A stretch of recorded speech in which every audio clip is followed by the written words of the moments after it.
Greetings, YouTube. One of my subscriber, one Zezster, I think I'm pronouncing that correctly, I apologize if I'm not, has sent me a link today dealing with a video from a channel they discovered on YouTube, dealing with the gay agenda. And it's like a 14-minute video. I made it 2 minutes in before I just couldn't go any further. Maybe you have a stronger stomach than I do, so feel free to go and watch the whole thing if you'd like. It is from, the Free Radio Revolution. It is entitled "Why I'm Covering the NWO New World Order LGT Agenda Plus Your Daily Mind Control." The individual in question has a plethora of horrifically homophobic, transphobic, prejudicial, discriminatory, and bigoted videos on their channel. The first hint I had that I questioned this person's credibility, though, was when I clicked on the video, and the little red subscription box, there's no subscriber count. They've intentionally hidden the subscriber count. Why would you do that?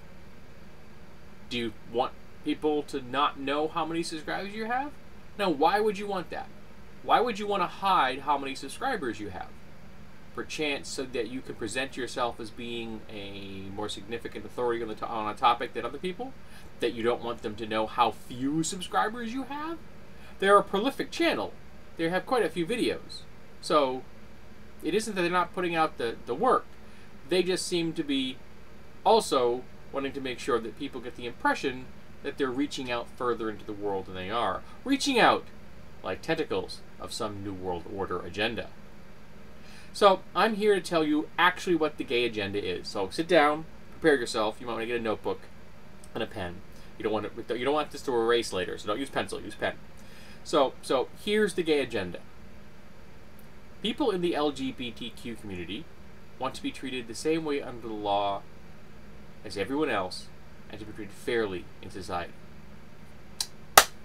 There you go. There's the agenda. Now, this video says that it's actually about reducing the world population, undermining traditional families, wiping out children, reducing. That the suffragette feminist movie was funded by the Rockefellers to increase the number of workers so that they would have more people to tax, which is a very strange thing to believe, but that's beside the point. It's really rampantly paranoid.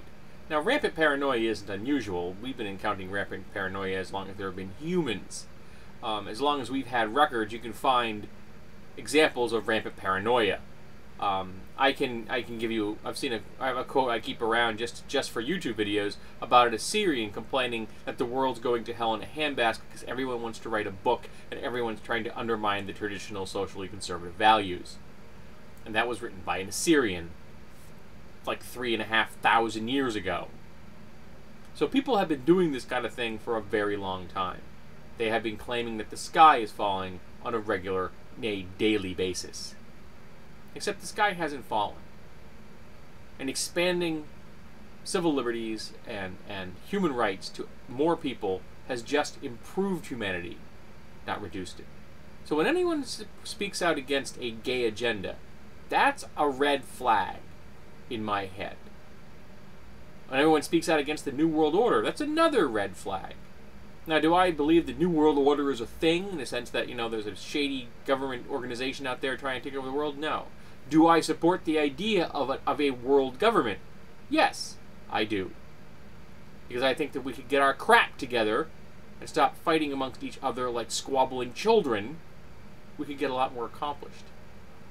And we could be out in the stars right now exploring the universe, as opposed to here killing each other, starving each other, beating each other, restricting each other, and making each other's lives miserable because we're acting like petty squabbling children.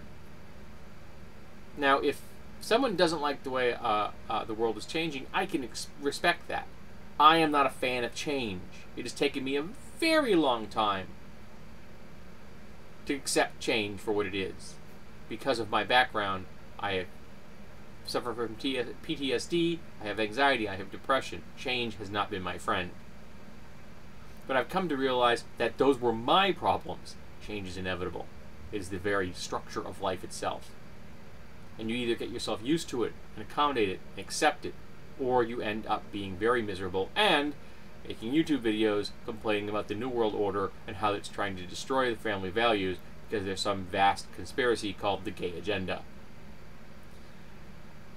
Don't do that. Accept the changes. And when someone else is granted the same rights and privileges as the majority, awesome.